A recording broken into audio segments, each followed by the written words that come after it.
Hey guys, कैसे हैं आप सब। तो जैसा कि आपको पता है, अभी सीडीएस का अप्रैल में एग्ज़ाम है और साथ में अभी एसएससी का मई जून में एग्ज़ाम आने वाला है। एनटीपीसी का एग्ज़ाम आने वाला है। तो जैसा कि आपको पता है, फिज़िक्स का एक बड़ा मेजर रोल है, मेजर पार्ट है।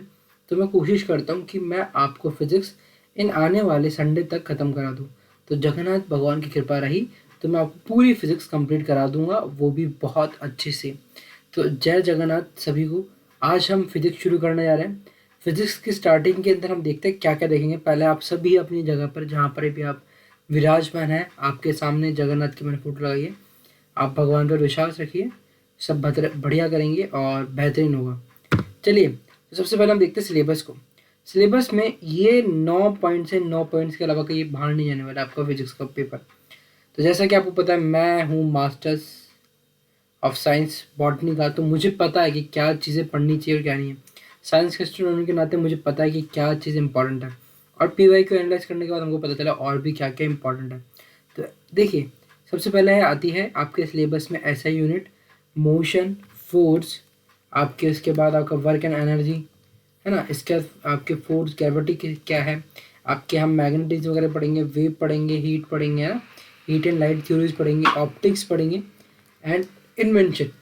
क्वेश्चंस कहाँ से आएंगे, इस पर भी हम बात करेंगे। तो आप बिल्कुल बेफिक्र होकर, बिल्कुल आराम से अपनी सीट बेल्ट पर, जहाँ पर आप सीट बेल्ट बांध लीजिए, और स्टार्ट करते हैं आज से। हम सबसे पहले पढ़ेंगे हम एसआई यूनिट्स को। तो देखो, सबसे पहले जब एसआई यूनिट पढ़ना स्टार्ट करोगे आप, तो सबसे पहले आपको एक चीज़ समझ में आएगी ना, वो ये आएगी कि कन्फ्यूजन रहता है कि यार कौन सी चीज़ स्केलर क्वांटिटी है और कौन सी वेक्टर क्वांटिटी। ये नाम आपने बहुत बार सुना होगा कि ये स्केलर है, ये वेक्टर है। तो उसको कन्फ्यूज़न आज आपका ख़त्म कर दूंगा मैं। सबसे पहली चीज़ जो इम्पॉर्टेंट है ना, वो ये है कि स्केलर जो क्वांटिटी होती है ना, वो सिंपली जो आपके बेसिक्स है ना, बेसिक्स यूनिट्स है, उनके लिए आप स्केलर में आते हैं। जैसे कि आपकी स्पीड हो गई, है ना, जैसे कि आपकी वेलोसिटी हो गई, वेलोसिटी नहीं सॉरी, जैसे कि आपकी, एक सेकेंड इसको मिटा दूँ,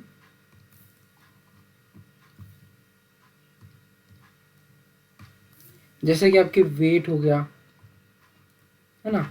और जैसे कि आपका क्या बोलते हैं, मास भी ये कैसी आपकी कैसी है, स्केलर क्वांटिटी है। इसके अलावा और क्या हो सकता है, आपका टाइम, है ना, आपका और क्या होता है, डिस्टेंस। तो ये कॉमन चीज़ें हैं जो कि हम जनरल यूज़ करते थे, सारे स्केलर्स हैं। अब मेन जो डिफरेंस आता है ना, वो आता है आपका मैग्नीट्यूड का। तो स्केलर जो होती है ना, स्केलर क्वांटिटी, उसके अंदर केवल मैग्नीट्यूड होता है, केवल मैग्नीट्यूड। और ये मैग्नीट्यूड का मतलब क्या होता है, मैग्नीट्यूड का मतलब होता है आपका वेट। क्या होता है आपका वेट, किसको दर्शाता है, वेट को, क्या है आपका साइज क्या है, उस पर डिपेंड करता है मेन, तो है ना। इसके अलावा डायरेक्शन का इसमें रोल नहीं है, डायरेक्शन का रोल इसमें नहीं होता है। तो इसका एग्जांपल क्या है, स्पीड हो गई, वॉल्यूम हो गई, मास हो गया, टाइम हो गया। ये सभी क्या में आते हैं, स्केलर में आते हैं। तो देखिए, कार जो चल रही है, स्पीड, है ना, स्पीड के अंदर कार चल रही है, तो क्या है, स्केलर है, स्पीड, है ना। इसी तरह से बात करता हूँ मैं वेक्टर। वेक्टर में मैग्नीट्यूड, मैग्नीट्यूड मतलब आपकी साइज का तो है ही रोल जो है, बल्कि आपका डायरेक्शन का रोल भी इसमें बहुत ज़्यादा प्ले करता है। जैसे कि एग्जांपल मैं आपको बताता हूँ। एग्जांपल है आपका, मान लीजिए डिस्प्लेसमेंट। डिस्प्लेसमेंट, तो डिस्प्लेसमेंट अगर एक डायरेक्शन में हो रहा है तो सही है, वो तो मान लिया जाएगा। बट अगर मान लीजिए आप फिर से पुनः उसी पोजीशन पे आ गए, मतलब जीरो से स्टार्ट कर आप कुछ किलोमीटर चले, मान लीजिए आप 2 किलोमीटर चले, लेकिन आप फिर से वापस वापस उल्टा आकर आप कौन सी उल्टी डायरेक्शन फिर से आ गए, तो वो क्या करेगा, वो जीरो हो जाएगा। वहीं अगर आपका डिस्टेंस है, डिस्टेंस आपने एक पॉइंट से 2 पॉइंट फिर कवर करी, ए पॉइंट से, मतलब आप मान लीजिए अजमेर टू जयपुर गए, एंड देन जयपुर से अजमेर आए, तो मान लीजिए अजमेर टू जयपुर 80 किलोमीटर है, 80 किलोमीटर, फिर 80 किलोमीटर आ रहे हो, टोटल आपने कितना डिस्टेंस ट्रेवल कर लिया, 160। बट अगर यही डिस्प्लेसमेंट बात करूँ तो डिस्प्लेसमेंट आपका जीरो हो जाएगा। तो जहाँ पर वेक्टर क्वांटिटी है तो डायरेक्शन में डिपेंड करती है। ये आपको समझ में आएगा किस तरह से डायरेक्शन का एक मेजर रोल है। तो ये आपका स्केलर और वेक्टर क्वांटिटी का सबसे बड़ा मेन डिफरेंस जो था ये है। अब आगे चलते हम ऐसा यूनिट की बात करते हैं, यहाँ से क्वेश्चन बनता है। और क्वेश्चन कैसे बनता है, देखिए पहली ही स्लाइड से क्वेश्चन बनना स्टार्ट हो जाए, इसका मतलब समझ लीजिए कंटेंट बेस्ट है। तो देखिए, सबसे पहली चीज़ मैं बात करता हूँ, आपके कुछ बेसिक, एक तो देखो होती है बेस यूनिट्स, है ना, बेसिक यूनिट होती है, इसको हम बेस यूनिट भी बोलते हैं। एक होती है डिराइव्ड। इन दोनों में डिफरेंस क्या है, ऐसा यूनिट क्या है? देखो सिंपल सी बात है, जैसे कि हम बोल रहे हैं, मैं बोलता हूँ आपको कि भैया आपका वेट कितना है, तो आपके बोलोगे मेरा वेट है 50 kg। तो वेट के लिए मैंने क्वांटिटी क्वांटिटी को नापने के लिए मैंने केजी ले लिया, मतलब कोई सॉलिड चीज़, तो उसके लिए मैं वेट ले लिया केजी में। वहीं अगर आप दूध लेने जाओगे, अब दूध वाले के पास जाकर बोलिएगा भैया मुझे 1 किलो दूध दे दो, तो वो बोलेगा अरे भैया 1 किलो दूध नहीं आता है। आप इसकी जगह आप 1 लीटर बोलते ना, तो मैं आपको 1 लीटर दूध दे सकता था, लेकिन 1 किलो दूध कैसे दूँ मैं? क्योंकि सॉल्यूशन को आपके कर रहे हो लीटर में काउंट कर रहे हो। क्यों कर रहे हो? क्योंकि क्योंकि उसको नापने के लिए सॉल्यूशन को हम लीटर में ले रहे हैं, उसकी यूनिट। ऐसे ही मैंने आपको बोला भैया मुझे 1 किलो केले दे दो, मान लो मैंने उसको बोला, तो वो 1 किलो केले की तोल कर देगा, दे देगा तुझे तोल कर मुझे। लेकिन मैं उसको बोलूँ भैया मैंने तो सुना है कि 1 किलो में 12 केले आते हैं, तो बोला भैया पागल हो क्या आप, दर्जन होता है वो, दर्जन। दर्जन एक अलग यूनिट है, किलो एक अलग यूनिट है। अगर आप नंबर के बेसिस पे जाओगे तो डजन बोल दोगे, और अगर आप वेट की बेसिस पे जाओगे तो आप केजी बोल दोगे। तो इस तरह से यूनिट होती है किसी भी चीज़ को मापने के लिए। हम कौन सी यूनिट यूज़ कर रहे हैं उसको बोलते हैं ऐसा यूनिट। तो एक बेसिक यूनिट होती है, एक डिराइव यूनिट होती है। ये अंतर क्या है इसको समझते हैं। बेसिक जो जनरली हम यूज़ करते हैं उसको बोलते हैं बेसिक यूनिट, और जो बेसिक यूनिट से बनती है यूनिट्स उनको बोलते हैं डिराइव्ड यूनिट। इसका एग्जांपल आपके सामने ये आएंगे सारे। ये डिराइव्ड ऐसा यूनिट से, इलेक्ट्रिक चार्ज, ये सब निकली कहाँ से? इन सभी, इन 6-7 जो है ना आपके सामने ऐसे यूनिट दिख रही है, इनसे निकली है सारे डिराइव्ड यूनिट्स। तो पहले हम समझते हैं स्टार्टिंग की चीज़ों को। मुझे लग रहा होगा मज़ा तो आ ही रहा होगा, समझ में आ रही होगी चीज़ें, अच्छे से समझ में आ रही होगी। तो पहले बात करते हैं लेंथ। लेंथ को हम कैसे नापते हैं? लेंथ को वैसे एक सिंपल चलता है, CKS सिस्टम भी होता है ना, MKS, सॉरी MKS, एक होता है CMS सिस्टम्स होते हैं अलग अलग तरह के। तो लेंथ जो है ना मीटर में काउंट कर रहे हैं हम, है ना। और मास जो है आपके किलोग्राम में हो रहा है, टाइम सेकंड में हो रहा है, इलेक्ट्रिक करंट एम्पियर में, ध्यान रखिएगा एम्पियर। एम्पियर ने एक आपने अगर नाम सुना होगा एम्पियर का, तो एक जो इन्होंने एक क्या बोलते हैं, एक डिस्कवरी भी करी थी, जिसमें बताया था कि दो अपोजिट चार्ज वाली चीज़ होती है ना, जैसे अगर दो प्लेट्स है ना, लंबी लंबी डंडी है ना, और दोनों में क्या हो रहा है, इलेक्ट्रिक करंट फ्लो हो रहा है ना, तो क्या करेंगे, अगर दोनों में एक ही साइड में करंट फ्लो हो रहा है तो क्या करेंगे, अपोज करेंगे। लेकिन अगर अपोजिट साइड में एक में इधर जा रहा है, एक में इधर ही साइड जा रहा है, तो वो दोनों आपके करेंगे, अट्रैक्ट करेंगे, आगे हम समझेंगे। ये इंपॉर्टेंट है, इससे क्वेश्चन बनता है। पर अभी आप समझिए जी, इलेक्ट्रिक करंट जो है ना, उसकी ऐसा यूनिट क्या एम्पियर है, ठीक है। थर्मोडाइनमिक टेम्परेचर की कैल्विन, कैल्विन में हमेशा टेम्परेचर को नापते हैं अपन। एंड सबस्टेंस की अमाउंट मोल है, और मोल को आप स्पेशली आप आवागाड्रो नंबर भी कहते हैं, इसको हम आगे देखेंगे। ल्यूमिनस की, ल्यूमिनस इंटेंसिटी की बोलते हैं CD। अब क्या बोलते हैं, कैंडल, कैंडल है ना। अब देखिए लेंथ को L से रिप्रेजेंट करते हैं, मास को M से, टाइम को T से, और ल्यूमिनस इंटेंसिटी को, क्वांटिटी को रिप्रेजेंट करने का भी पूछ लेता है, तो ल्यूमिनस इंटेंसिटी को J से रिप्रेजेंट किया जाता है। अभी हम बात करते हैं डिराइव्ड SI यूनिट्स की। डिराइव्ड SI यूनिट्स में देखो, अगर आप इसे याद हो जाए तो MLT सिस्टम भी याद कर लो भैया, है ना, डायमेंशन यूनिट्स वगैरह। पर मुझे लगता है कि वो थोड़ा याद करना पॉसिबल नहीं, पर इससे क्वेश्चन इतना आता नहीं है। बट आप मेजरली चीज़ क्या करोगे, ऐसा यूनिट पे फोकस करो। जैसे कि हम शुरुआत करते हैं फोर्स की, तो फोर्स की होती है न्यूटन ना, फोर्स की होती है न्यूटन, एक सेकेंड, फोर्स की होती है न्यूटन, न्यूटन को एन से शो करता है। फ्रीक्वेंसी, फ्रीक्वेंसी की होती है हर्ट्स, हर्ट्स को एच से शो करता है।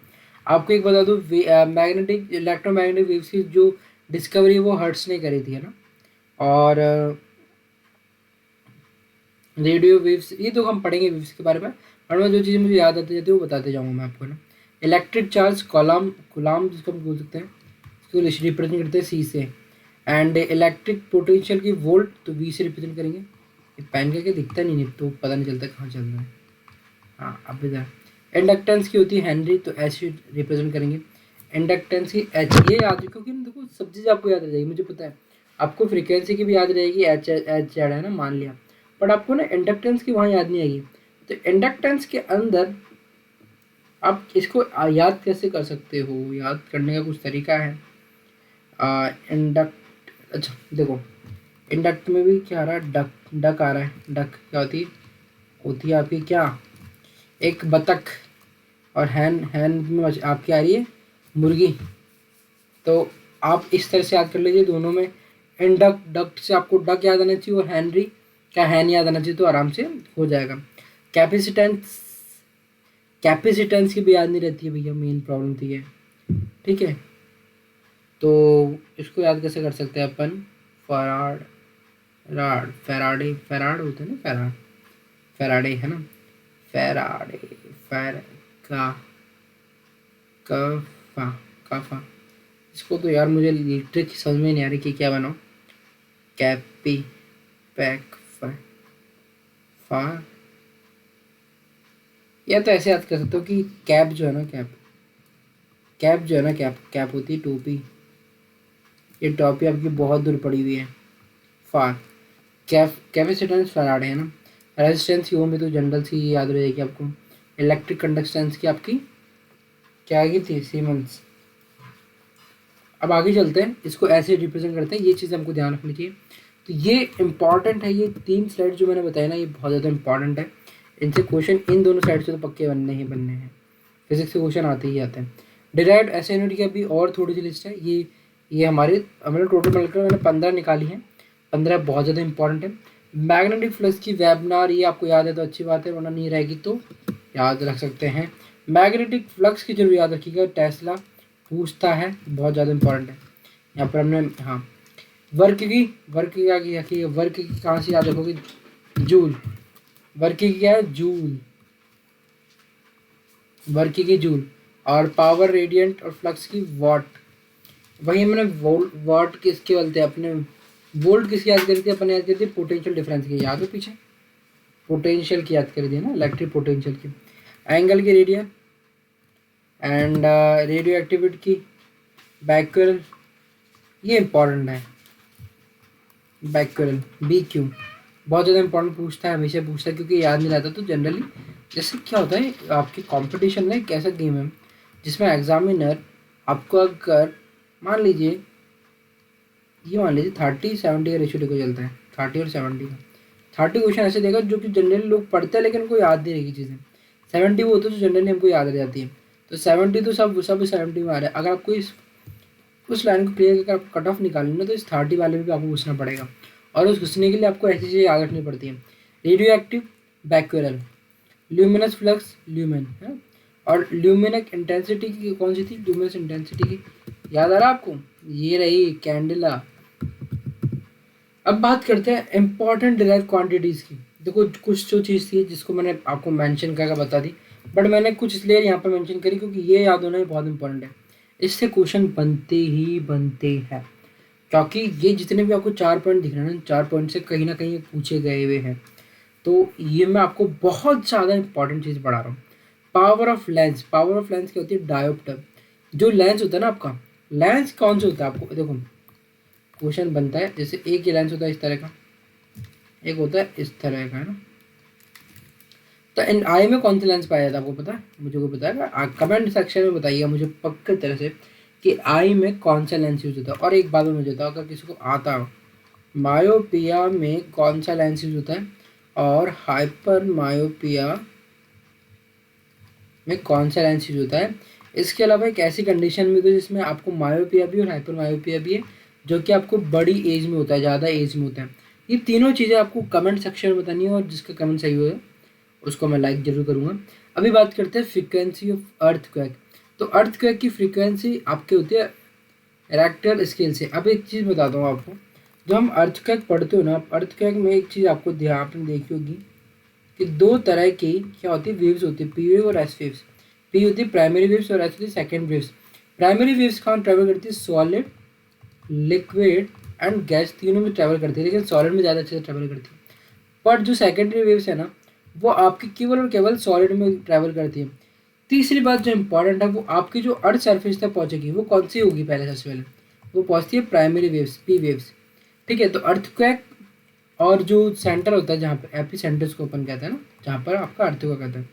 हम बात करते हैं ओजोन लेयर। ओजोन लेयर कहाँ है सबसे ज़्यादा, मतलब ओजोन डिप्रेशन कहाँ देखने को मिल रहा है? अंटार्कटिका में। रीज़न क्या है? CFC। तो उसकी मेजरिंग यूनिट क्या है? डॉप्सन। डॉप्सन उसकी मेजरिंग यूनिट है। क्वांटिटी ऑफ सब्सटेंस, मोल। अभी हमने मोल की बात करी थी, तो मैंने आपको बोला था अवागाड्रो नंबर है ना, तो वहाँ पर मैंने अवागाड्रो नंबर इसलिए नहीं बताया क्योंकि मैंने यहाँ पर मेंशन कर रखा था। तो 6.022 इंटू 10⁻23 अवागाड्रो नंबर होता है। अभी सर ये मोल है क्या? मैं 11th पढ़ लिया, 12th पढ़ लिया, लेकिन प्रॉब्लम रहती है। तो देखो भैया, जैसे कि आपकी एक तरह की ये यूनिट है भैया, किसी चीज़ को आप कैलकुलेट किस तरह से कर रहे हो उसकी यूनिट है। जैसे मान लीजिए मैं कहता हूँ भैया आप मुझे दे दो 2 दर्जन आलू, आलू दर्जन इतने नहीं, 2 दर्जन केले दे दो भैया, सिंपल सा। तो आपके बोलोगे आपको कितने देगा? चॉइस केले देगा वो, क्यों? 1 दर्जन में 12 आते हैं। तो क्वांटिटी को मेजर करने की यूनिट है। ऐसे ही मोल जो है ना आपके किसके काम आता है? आपके मॉलिक्यूल्स के लिए यूज़ करने को यूज़ आता है। इसमें स्पेसिफिक नंबर ऑफ मॉलिक्यूल्स रखे जाते हैं। तो मोल एक तरह की क्वांटिटी को मेजर करने वाली चीज़ है, जिसमें अवागाड्रो ने दिया था अपना नंबर, जिसको बोलते हैं 6.022 इंटू 10⁻23। अब आगे चलते हैं मोशन। भैया क्या भाग रहे हैं? तो अगर आप भागते रहोगे तो सक्सेस आपके हाथ पे आ जाएगी।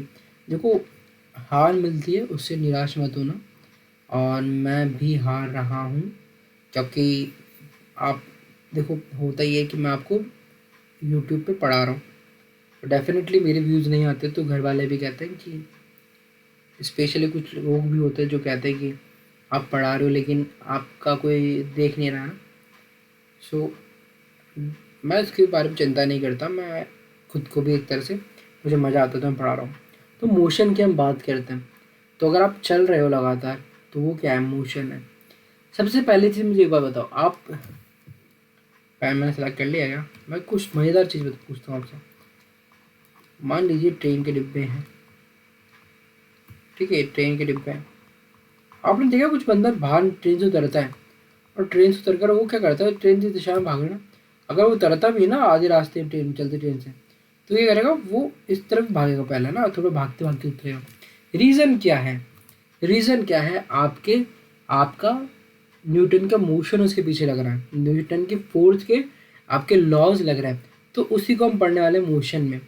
तो मोशन की शुरुआत करते हैं हम। सबसे पहली चीज़, एक बॉल है। मैं डायग्रामेटिकली समझाने की पूरी कोशिश करिए, मुझे लगता है आपको मेरे से बेस्ट फिजिक्स अभी इन सीरीज वगैरह के लिए कोई अच्छे नहीं पढ़ा पाएगा।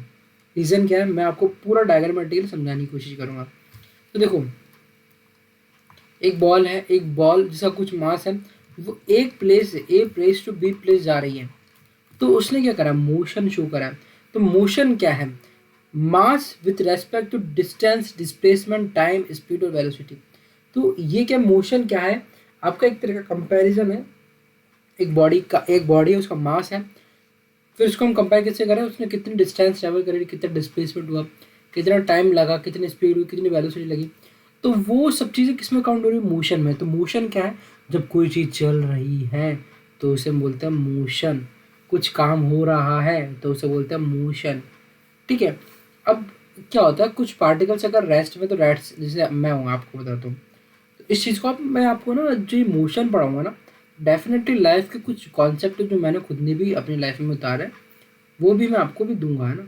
तो वो भी हम समझेंगे। पर एक बात मैं आपको बोलता हूँ, जैसे कि कुछ लोग हैं जो अगर बैठे हैं तो बैठे ही रहेंगे, उनका उठने का मन नहीं करेगा। अगर आप लेटे हो तो लेटे रहोगे, आपका मन नहीं करेगा। अगर आप काम करो तो आपको लगेगा काम करते जाता हूँ करते जाता हूँ, आपका मन नहीं करेगा। तो बॉडी क्या होती है? अगर जिस काम को कर रही है तो करती रहेगी। जैसे कि अगर मैं आपको बोला आप सीरियस की प्रिपरेशन करो, और मैं एकदम से बोलूँ आपके एक काम करो, अगर तुम सीरियस की प्रिपरेशन छोड़ो, तुम एक काम करो, तुम IIT जैम की प्रिपरेशन करो, तो आपकी बॉडी का रेडी नहीं होगी। आप बोलोगे अरे भाई अभी तो सीरियस ही करिए, PY की सॉल्व करा, ये करा वो करा, मैं एकदम से IIT जैम क्यों करूँगा? क्योंकि मुझे सब कुछ पढ़ना पड़ेगा। तो बॉडी रजिस्ट्री कर रही है ना आपकी, तो वो ही आपकी साइंस लग रही है कहाँ पे? आपके इसमें, जिसमें डेली लाइफ में भी लग रही है। तो वो चीज़ें यहाँ पर आपको मोशन के टाइप्स में देखने को मिलेगी। सबसे पहले हम बात करते हैं मोशन को और अच्छे से समझते हैं। वो चीज़ें समझाऊंगा, लेकिन मोशन को थोड़ा समझना भी ज़रूरी है। तो मोशन होता है कुछ 4-5 टाइप के मोशन है, उसमें सिंपली मैंने इंपॉर्टेंट मोशन यहाँ डाले। तो लीनियर मोशन क्या होता है? आप सिंपल एक हॉरिजॉन में मतलब एक आपकी एक्सिस पे चल रहे हो, जैसे है ना, तो एक पॉइंट से बी पॉइंट पे जा रहे हो तो उसको बोलते हैं लीनियर मोशन, लाइन में मोशन कर रहे हो।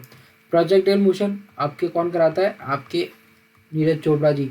भाला फेंका, भाला फेंकते फेंकते फेंकते फेंकते कहाँ गिरा? बहुत लंबा, 87 मीटर चला गया भाला, फिर 88 चला गया। तो ये क्या है? भाला फेंक रहे हैं, वो कौन से मोशन को शो कर रहा है? भाला, प्रोजेक्टाइल मोशन। आपने भाटा फेंका, भाटा फेंका, भाटा आपने फेंका, भाटा फेंक कर कैसे खींचा जाता है, भाटा कैसे जाता है, भाटा यूँ जाकर यूँ खींचा जाता है, नहीं, भाटा जाता है यूँ यूँ यूँ यूँ यूँ।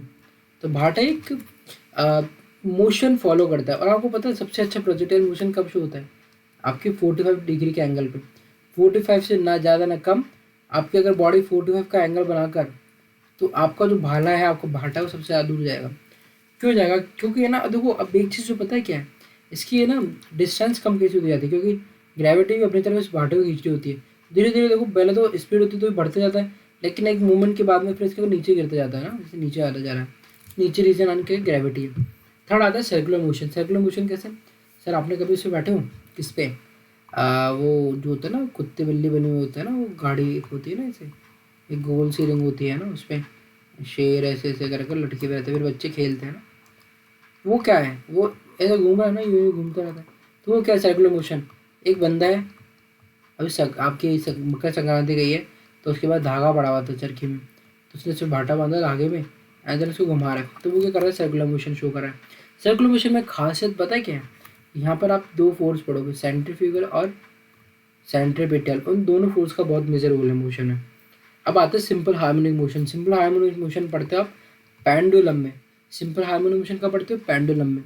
पेंडुलम में कैसे, आपने कभी देखा होगा एक वीडियो रील बहुत वायरल होती है, जिसमें क्या होता है, एक बंदा यहाँ खड़ा हो जाएगा एंड एक रील बहुत ज़्यादा वायरल, मैं बताता हूँ कौन सी रील वायरल ज़्यादा होती है, जो सभी साइंस टीचर शो करते हैं आपको ना, कि एक पेंडुलम बना हुआ है, उस पेंडुलम को यहाँ से पकड़ेंगे ऐसे, अपनी बॉडी के मुँह पर ले पास में रखेंगे, फिर बोलेंगे देखो मैं अपनी जान दाव पे लगा रहा हूँ, पहले मैं इसको यहाँ छोड़ूंगा, फिर देन ये इधर जाके इस पॉइंट तक, जितना यहाँ गया ना, जितना ये इधर, उतना यहाँ तक जाएगा, एंड देन फिर वापस आएगा, तो इस पर कम रेजिस्टेंस लेवल करेगा, मतलब उसके मुंह पर आकर नहीं पड़ेगा, टीचर के सर के मुंह पर आकर नहीं पड़ेगा। तो वो दिखाते हैं कि किस तरह से, देखो साइंस, मुझे फिजिक्स पे विश्वास है। तो वो हो क्या रहा है, वो देखो ये हो रहा है कि पेंडुलम में क्या होता है यार, कोई भी चीज़ है ना लगातार मोशन अगर कर रही है तो उसमें एनर्जी देनी पड़ती है आपको। अगर आपको एक यूनिफॉर्मिटी चाहिए ना किसी चीज़ में, तो आपको एनर्जी देनी पड़ेगी।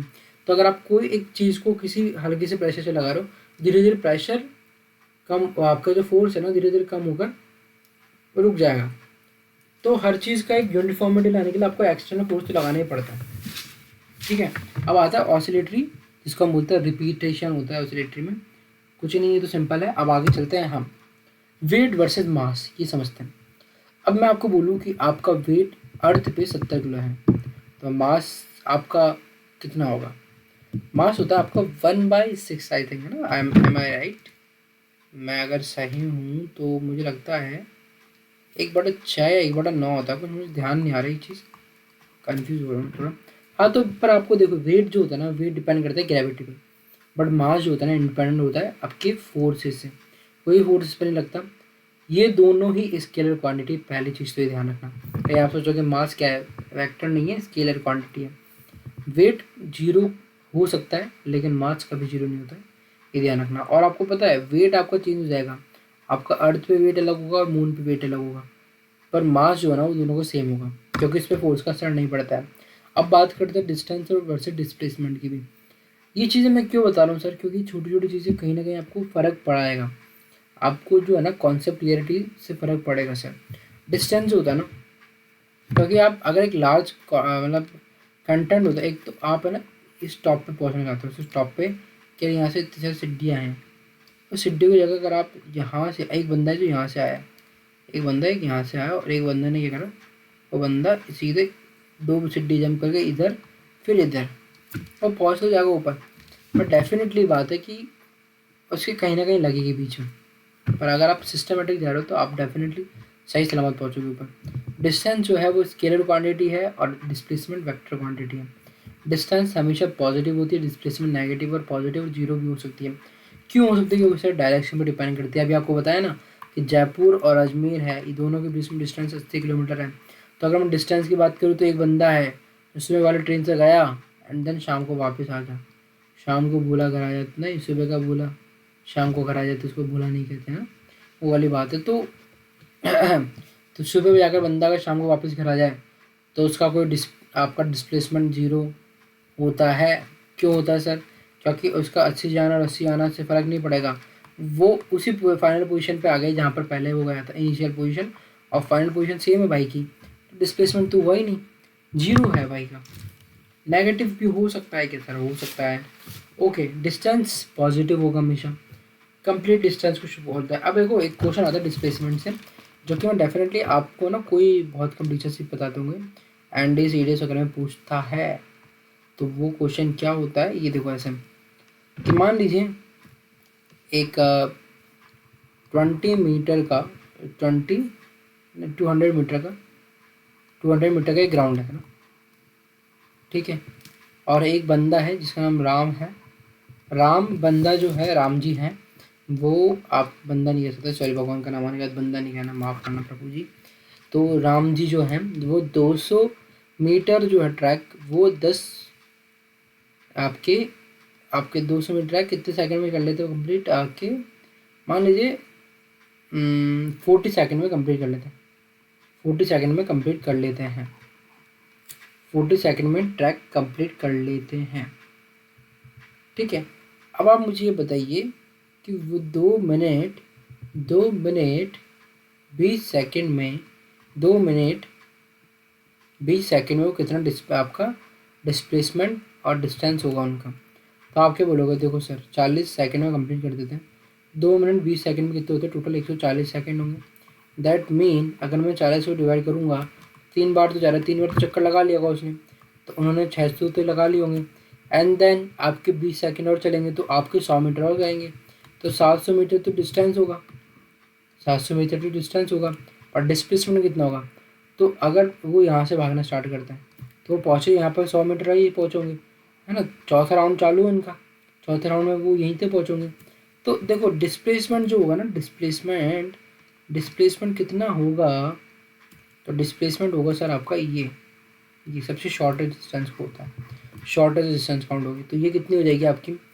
आपकी हो जाएगी सर, अगर रेडियस मान लीजिए, अरे मैं आपको रेडियस बताना भूल गया, इसकी रेडियस जो थी ना, वैसे आप लगा सकते हो, क्या निकाल सकते हो? पाई है, कैसे निकालोगे? 2 पाई आर से, 22/7 and two R is equal to 200 है, क्योंकि 200 मैंने आपको बताई ना पूरी सरकमफ्रेंस, तो 2 से तो ये हो जाएगा 45/7, तो आर इज इक्वल टू 200/44 × 7। तो अब बताइए होगा सच्ची आपको करना है, ये रेडियस तो यहाँ तक होगी केवल, रेडियस का डबल मतलब गुना 2, ये इधर नहीं, एक सेकेंड,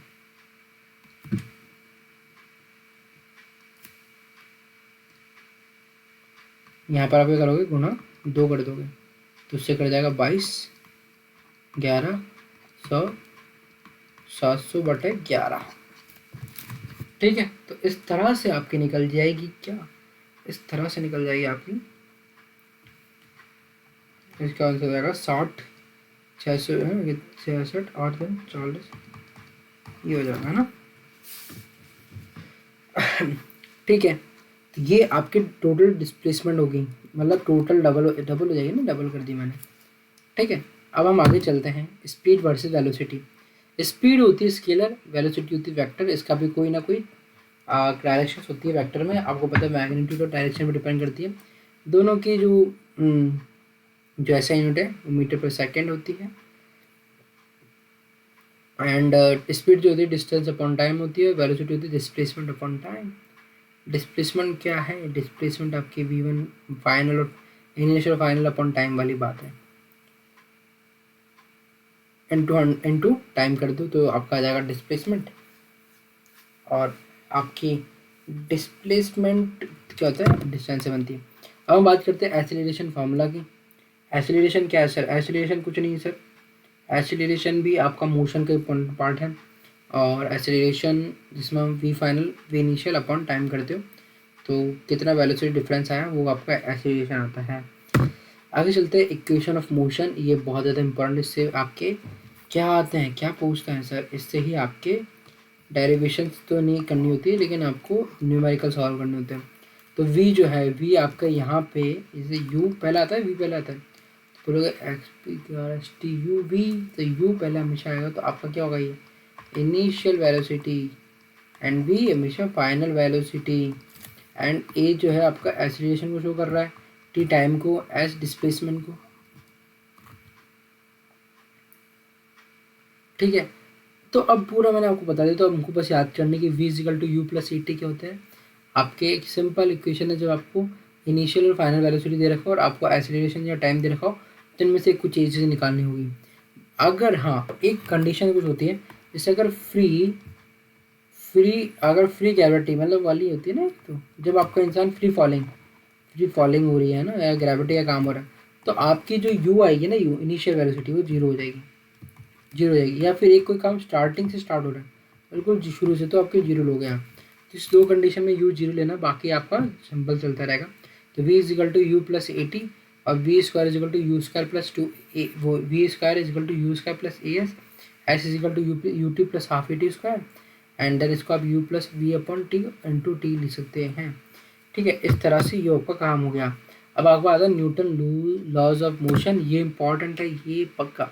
तो यार मैं स्लाइड जितनी भी लेकर आया हूँ, स्लाइड्स में तो जो कॉन्सेप्ट कुछ होगा, ये चीज़ इंपॉर्टेंट है, ये चीज़ इंपॉर्टेंट है, ये चीज़ इंपॉर्टेंट है। इन कॉन्सेप्ट को छोड़ सकते हो आप, ये वाला डायग्राम, ये वाला डायग्राम छोड़ सकते हो, ये डायग्राम छोड़ सकते हो, ये डायग्राम छोड़ सकते हो, ये डायग्राम, ये वाला डायग्राम, ये इंपॉर्टेंट नहीं चीज़ मैंने बताया आपको, है ना। इसके अलावा एक्सेलरेशन याद रख सकते हो, इक्वेशन ऑफ मोशन याद रखनी है, एंड देन न्यूटन ऑफ का मोशंस, इनर्शिया है, ये भी थोड़ा मैं लाया हूँ, आज इसको पूरा कंप्लीट करा कर जाऊँगा। तो लॉज ऑफ मोशन, न्यूटन ने 3 लॉ दिए थे। फर्स्ट लॉ ये कहता है कि अगर आपकी बॉडी अगर काम कर रही है तो वो काम करना चाहेगी, अगर आपकी बॉडी रेस्ट में है तो रेस्ट में रहेगी। जैसे कि मैं आपको बताता हूँ कि आप कहते हो कि सर मुझे सुबह नींद बहुत अच्छी आती है, सुबह सर मैं सो रहा होता हूँ पलंग पे तो मुझे नींद बहुत अच्छी आती है। रीज़न क्या है? क्योंकि इसके पीछे इनर्शिया लग रहा है भाई, दिमाग लगाओ थोड़ा सा। कैसे सर? आप पूरे दिन भर काम कर रहे हो, आप फ़ोन चला रहे हो, कुछ भी चला रहे हो, काम कर रहे हो, रात के 12 बज गए आप काम कर रहे हो, तो आपको नींद नहीं आएगी। बट तो आप क्या सोने जाओगे ना, तो आपकी बॉडी सोएगी नहीं जल्दी से। क्यों? क्योंकि आपकी बॉडी रेडी नहीं सोने को। क्यों नहीं रेडी? क्योंकि अभी आप बॉडी का आपका पूरा फंक्शनिंग में है बॉडी, है ना, फंक्शनिंग में ही बॉडी है। परंतु जैसे आप लेटे थोड़ी देर आराम करा, करते करते आपने बॉडी को ढाला, देन आपकी बॉडी स्लीपिंग स्टेट में चली गई। एंड जब आपने इसकी क्या करा, एक्सटर्नल फोर्स के लगाया, आंखें बंद, बोलते ना आंखें बंद कर भाई, आंखें बंद कर, आंखें बंद क्या करा रहे हो आप? बोल रहे हो कि भाई थोड़ा फोर्स लगा सोने के लिए, समझ गए? तो वो वाला काम आपने कर दिया, एंड देन फिर आपकी बॉडी सोने चली गई। और जब भाई साहब सोने चले गए आप, तब आपको नींद आ गई है। अब आपकी बॉडी कौन सी फेज में आ चुकी है, क्या कर रही है, अब कौन सी स्टेज में जा चुकी है? स्लीपिंग वाली स्टेज में जा चुकी है। तो स्लीपिंग वाली स्टेज में जाने के बाद अब आपकी बॉडी क्या करेगी? बॉडी से आप चाहते हो कि वो जग जाए जल्दी? नहीं भाई, बॉडी रेजिस्ट करेगी, नहीं उठना नहीं है, बहाने बनाएंगे आप, सिर दर्द हो रहा है, अलार्म बंद कर देंगे, अरे नींद नहीं खुलती मेरी, अरे मैं कल रात को लेट सोया था, मैं ये कर रहा था, वो कर रहा था। तो वो बॉडी क्या कर रही है? आपकी स्टेट चेंज नहीं करने के लिए आपके लिए बहाने बना रही है, तो रेजिस्ट कर रही है। तो फर्स्ट लॉ क्या कहता है? फर्स्ट लॉ सिंपल से कहता है, कोई भी बॉडी अगर रेस्ट में तो रेस्ट में रहना चाहिए, और अगर वो काम कर रही है तो काम करती रहेगी। जब तक कि आप उस पर एक्सटर्नल फोर्स नहीं लगाओगे, तब तक वो अपनी स्टेट चेंज नहीं करेगी। ऐसे आपके संग अभी भी होगा। कैसे सर? आपको लाइफ में बोल रहा हूँ ना, आज मैं आपको इतने अच्छे अच्छे एग्जाम्पल, सटीक एग्जाम्पल दूंगा ना, मज़ा आ जाएगा बिल्कुल। मैं खुद जब इसको पढ़ता था ना, तो 11-12 तक मैंने ठीक है जनरल लिया, और धीरे धीरे जब वापस इसको पढ़ना, तो लाइफ चेंजिंग लगे लॉस मुझे। तो जैसे कि आप हो, आपकी आज फैमिली की इनकम अगर मान लीजिए, मैं कहता हूँ सब मिडिल क्लास वाले बंदे हैं, तो 9 से 10 लाख, जिस इंसान के पूरे साल भर की कमाई 9 से 10 लाख है, तो अगर वो चाहता है कि उसकी इनकम, उसकी फैमिली की कंडीशन चेंज हो, डेफिनेटली आपको एक्सटर्नल फोर्स लगाने पड़ेंगे, आपको एक्स्ट्रा मेहनत करनी पड़ेगी। तो वहाँ पर क्या है, आपके परिवार की कंडीशन चेंज होने के लिए भी इनर्शिया लग रहा है, तो उसके लिए आप एक्सटर्नल फोर्स लगाओगे नहीं जब तक आपकी घर की कंडीशन चेंज नहीं होगी। आप अगर एक बहुत पीछे, बहुत कम नंबर वाले बंदे हो, और आप चाहते हो कि आप टॉपर की लिस्ट में हो, तो डेफिनेटली आपकी बॉडी रजिस्ट करिए, आपको पढ़ाई में मन नहीं लगेगा, कुछ नहीं होगा, लेकिन आप करते रहो, तब आपकी क्या लगेगी, बॉडी पर फोर्स लगाया और आपका चेंज हो जाएगा। जैसे कि एक, शायद तक आपने रील्स में कहीं ये बात सुनी होगी, रील्स में क्या बात सुनी होगी कि आपका मन जो है, आपको मन जो है, वो मन क्या होगा, आप पढ़ाई करने बैठोगे तो भटकेगा, आप फिर उसको पकड़ के लाओ, फिर वो भटकेगा, फिर उसको पकड़ के लाओ, फिर भटकेगा, फिर वो पकड़ के लाओ। मतलब क्या है, आपने अगर पहले ज़िंदगी में भटके हुए थे आप, तो आपका मन भटकते हुए स्टेज में जा चुका है। तो आपको अगर आप वापस उसको पढ़ना चाहते हो ना, कि पढ़ाना चाहते हो कि तू पढ़ पढ़, तो वो भटकेगा। तो उसके लिए आपको एक्सटर्नल फोर्स लगाना पड़ेगा, तब जाकर वो शांति से बैठेगा पढ़ने। तो यहाँ पर इनर्शिया के मैंने कितने एग्जाम्पल दे दिए आपको। अब बात आती है सेकंड लॉ की। सेकंड लॉ कहता है कि the amount of acceleration of a body is proportional to the acting force. तो बॉडी का जो है ना मास है ना, मास जितना ज़्यादा मास होगा ना, एफ फिजिकल टू एम जो है ना, ये आपको बहुत अच्छे डिफाइन करती है सेकंड लॉ को। कैसे डिफाइन करती है कि अगर मास ज़्यादा है, मान लीजिए कोई कार है, कार का वेट है 100 किलो, तो उसके पीछे फोर्स भी आपको उतना लगाना पड़ेगा। वहीं अगर कोई कार इसका केवल 10 किलो वेट है, मान लीजिए 10 किलो वाली कोई कार नहीं होती, लेकिन 10 किलो कोई कार का वेट है, तो आपको कम फोर्स लगाना पड़ेगा। तो यहाँ पर आप देख सकते हो फोर्स जो है ना इन्वर्सली प्रोपोर्शनल है मास के। ठीक है, और जितना ज़्यादा फोर्स लगेगा, जितना ज़्यादा फोर्स लगेगा, उतना ज़्यादा उसका एक्सीलरेशन होगा, उतना गाड़ी तेज जाएगी। परंतु मास जो है ना, अगर मास मास अगर ज़्यादा है किसी चीज़ का, तो उसका एक्सीलरेशन की वेलोसिटी भी कम होगी। कम क्यों होगी सर? क्योंकि एक्स्ट्रा फोर्स लगाना पड़ेगा। तो ये आपको सेकंड लॉ बताता है कि द आपने जो एक्सीलरेशन, जो अमाउंट ऑफ बॉडी है ना, वो प्रोपोर्शनल है आपके एक्टिंग फोर्स से, और इन्वर्सली प्रोपोर्शनल है मास के। मतलब आपका फोर्स जो है ना इन्वर्सली प्रोपोर्शनल मास से, अगर मास ज़्यादा है तो फोर्स आपका क्या करा मैंने, inversely proportional to the mass. हाँ हाँ, ठीक है ठीक है ठीक है।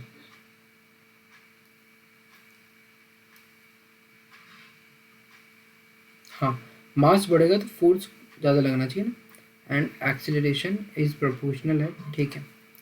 थर्ड लॉ कहता है कि every reaction has a equal and opposite reaction.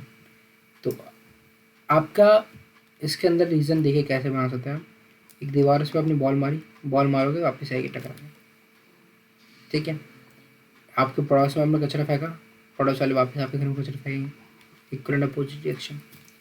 आपने अपने दोस्त के लिए, एक बार उसकी बुरी कंडीशन थी, तो आपने उसको 10,000 रुपये देकर उसकी हेल्प करी, डेफिनेटली वो आपके बुरे वक्त में आपकी हेल्प करेगा। थर्ड लॉ कहता है, ये बहुत लाइफ में बहुत ज़्यादा यूज होने वाली चीज़ें हैं सारी। ठीक है, तो थर्ड लॉ क्या कहता है, बस इतना सा कहता है कि आपने जो करा ना उसका रिएक्शन आपको मिलेगा। अगर आप आज पढ़ रहे हो तो डेफिनेटली कहीं ना कहीं आपको उसका रिटर्न गिफ्ट मिलेगा, मिलेगा पक्का मिलेगा भाई, साइंस पे विश्वास रखो। Momentum, if object in motion no, तो आपका मोमेंटम होगा। मोमेंटम क्या है? आपकी एक तरह का मेजरिंग कर रहे हो आप, कि मोशन को मेजरिंग करने का काम करो मोमेंटम के थ्रू। तो अगर आपकी कोई बॉडी ऑब्जेक्ट मोशन में है तो उसमें मोमेंटम होगा, अगर बॉडी मोशन में नहीं तो मोमेंटम भी नहीं होगा। तो एक तरह से हम क्या करें, क्वांटिटी मेजर ऑफ मोशन। तो मोमेंटम क्या है? वेक्टर क्वांटिटी है। मोमेंटम को आप किससे करते हो? p is equal to M V, जिसके अंदर आपका वेक्टर क्वांटिटी क्या है? वेलोसिटी, एंड आपका मोमेंटम भी। इसकी ऐसा यूनिट क्या है? केजी मीटर पर सेकेंड। तो मोमेंटम ये होता है। इनर्शिया, बॉडी अगर रेस्ट में, तो रेस्ट से बाहर निकलने के लिए वो मना करेगी। जैसे कि आप भाग रहे हो बहुत तेज भाग रहे हो, ये मैंने डायग्राम बनाया हाथ से भाई, मेहनत मेहनत। अगर आप एक जगह से दूसरी जगह भाग रहे हो, भागते भागते आप गिर गए, नहीं मतलब रुका आपने एकदम से, यहाँ स्टॉप बोला, स्टॉप स्टॉप रुक जाओ, तो स्टॉप बोलते आपकी क्या है, बॉडी तो एक्शन में थी, बॉडी तो रनिंग कर रही है, और आपने एकदम से रुक गए तो आप गिर जाओगे, एकदम गिरते आपकी ब्लीडिंग होगी एंड देन हॉस्पिटल। तो इनर्शिया क्या है? अपोज कर रहा है अपनी किसी भी एक्शन वाली जो कंडीशन है उसको। एंड अभी हम बात करते हैं फोर्स की।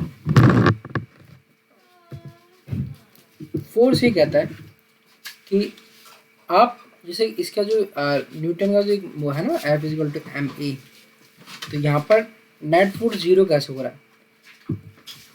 क्योंकि यहाँ दो हाथी हैं, और एक हाथी 200 न्यूटन फोर्स लगा रहा है, दूसरा हाथी 200 न्यूटन फोर्स लगा रहा है, तो दोनों तरफ फोर्स कैंसिल आउट होगा ना एक दूसरे से, तो नेट फोर्स जीरो होगा।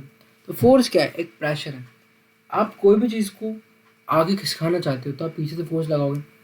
मान लीजिए एक बॉक्स है, तो एक पर्सन है जिसने यहाँ धक्का दिया, दूसरा पर्सन यहाँ पर खड़ा है जो कि इससे ज़्यादा बड़ा है, और उसने यहाँ धक्का दिया। तो इस बंदे ने कितना फोर्स लगाया? इसने मान लीजिए 30 न्यूटन फोर्स लगाया, और इस बंदे ने लगा दिया 50 न्यूटन फोर्स। तो बॉडी इधर जाएगी इधर जाएगी, जो ये आपका बॉक्स है, तो आप बोलोगे ऑब्वियस सी बात इधर जाएगा। क्यों जाएगा इधर? क्योंकि फोर्स आपने ज़्यादा लगाया, फोर्स आपने ज़्यादा लगाया है। कितना फोर्स एक्स्ट्रा इसके पास, 20 Newton force. Total net force कितना लग रहा है इधर, नेट फोर्स लग रहा है 20 न्यूटन। तो ये चीज़ आपको फोर्स में समझाना चाह रहा था। अब आता है कुछ क्वेश्चन जो बनते हैं, आपसे क्वेश्चन पूछेगा कि ऐसा कौन सा फोर्स है जो कि कॉन्टैक्ट फोर्स है, इसमें आपका फोर्स जो लगता है ना कॉन्टैक्ट के थ्रू लगा है। तो आप क्या आंसर दोगे, फ्रिक्शन फोर्स। क्यों फ्रिक्शन फोर्स, क्योंकि फ्रिक्शन फोर्स में आपकी जब कांटेक्ट होता है ज़मीन से, देखिए मान लीजिए ये वाला बंदा है, ये कुछ चीज़ खिसका रहा है, तो इसमें बॉडी जो है ना, बॉडी उसको अपोज कर रहा है कि नीचे से एक फोर्स लगा रहा है, जो आपकी ज़मीन है सरफेस है, तो वो अपोज कर रही है, एक फोर्स लगा रही है, इस कारण से आपको जो है ना इस बॉडी को खिसकाने में और दम लग रहा है। अब मान लीजिए सर अगर फ्रिक्शन हो ही नहीं तो, ये क्वेश्चन भी तो आता है, तो सर मैं धक्का दूंगा सीधे जाएगा आपका ये बॉक्स है ना, यहाँ पे बोलोगे तो चला जाएगा, पर इसकी कमियाँ भी होगी भाई, खराबी क्या होगी। मान लीजिए आपके घर में मार्बल का फर्श है, मार्बल का फर्श है, मैं तो आपके साथ होता हुआ उदाहरण बताऊंगा। आज आपने बोला कि चलो आज है दिवाली, सुनो जी, अरे आज है दिवाली, तो पानी डाल लेते हैं फर्श पे और फर्श से पानी निकाल लेते हैं। अब आप हो, मम्मी ने बोला बड़ा फर्श चमका दो, तुम वाइपर से पानी निकाल दो। यहाँ पे फ्रिक्शन हो रही है जीरो, फ्रिक्शन हो रही है जीरो। आप चल रहे हो, आपको ज़्यादा दम लगाने की जरूरत नहीं है, आपकी बॉडी अपने आप आगे चली जाएगी। एक पैर इधर एक पैर इधर, एंड देन पैर दोनों चौड़े और आप गिर गए मुंह के बल। क्या हुआ, फ्रिक्शन कम होते ही आप चल नहीं पा रहे गुरु। चल क्यों नहीं पा रहे, क्योंकि फ्रिक्शन काम नहीं कर रही है। इसलिए आपने एक बात ध्यान दी होगी, कभी रोड आपके घर के आगे से रोड बनती है ना, तो रोड पर क्या करते हैं कारीगर, क्या करते हैं, बहुत आपने बहुत अच्छे देखा होगा, तो क्या करता है झाड़ू से ना यूं यूं करके ऐसे रोड को ऐसे बना देता है। रीज़न क्या है, गाड़ी जब इसमें चले तो उसको फ्रिक्शन मिले, फ्रिक्शन मिलेगी तो उससे क्या होगा, गाड़ी फिसलेगी नहीं। ऐसे ही जब आप देखोगा रैम पे वो वाइट वाली टाइल्स क्यों नहीं लगाते लोग, रैम पे वो खुरदरी टाइल्स क्यों लगाते हैं, क्योंकि लोग उतरते हैं ना, तो आपको फ्रिक्शन ज़्यादा हो, तो फ्रिक्शन ज़्यादा होगी तो क्योंकि आप फिसलने का डर कम रहेगा। वहीं अगर मैं बात करूँ फ्रिक्शन का और तो एग्जाम्पल तो ये ठीक है, इतने एग्जाम्पल बहुत ज़्यादा हो गए। अब आता है सेंट्रीपिटल फोर्स की बात करते हैं। सेंट्रीपिटल फोर्स का मैंने आपको बोला था सर्कुलर मोशन में बहुत ज़्यादा इंपॉर्टेंट रोल है इसका। तो सेंट्रीपिटल फोर्स कुछ नहीं है, ऐसा फोर्स जो कि क्या हो रहा है, जैसे ऑब्जेक्ट है जिसका नाम मैंने लिख दूँ मैं, एक बॉल है ना, टेनिस की बॉल है, इस बॉल को घुमाया मैंने, मान लीजिए फोर्स ऐसे घूम रही है बॉल है ना, ये बॉल घूम रही है, तो फोर्स जो है ना इसका एक अंदर की तरफ सेंटर की तरफ फोर्स लग रहा है, तो उसको क्या बोलते हैं, सेंट्रीपिटल फोर्स कहते हैं।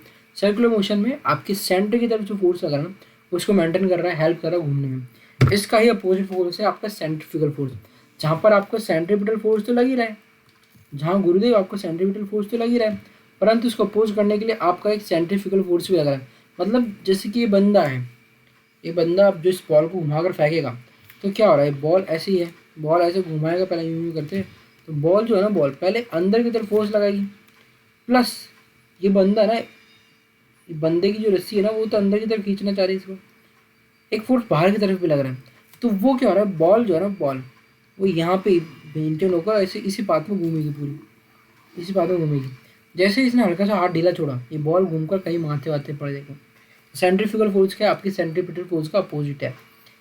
And I think work energy तो था, हम देखो आज वर्क एनर्जी हम इसका भी चल रहा है काम, तो आई थिंक मैंने बहुत अच्छा आज आपको लेक्चर दिया। लंबी वीडियो होती है, थोड़ा सा आपको लगता है कि भैया इतना लंबा कंटेंट, पर डेफिनेटली इस कंटेंट की अगर मेहनत आपको लगती है मेरी कि यार मेहनत करी बंदे ने, तो चैनल को सब्सक्राइब करें, और इस कंटेंट ऐसा ही कंटेंट और भी लाऊंगा मैं, और जो आपको डीप बिल्कुल तरह से पढ़ाने का काम है ना, वो भाई कर रहा है आपका। एंड बायो के लिए भी आप टेंशन मत लो, बायो के वीडियोस भी मेरा कंटेंट पूरा रेडी है, बायो का कंटेंट आप बोलोगे तो आज से ही अपलोड हो जाएगा वो भी। मिलते हैं नई वीडियो में, जय हिंद जय भारत। चैनल को सब्सक्राइब करना मत भूलना, कर दो channel subscribe, bye. Six sense को सब्सक्राइब जरूर करें, बाय।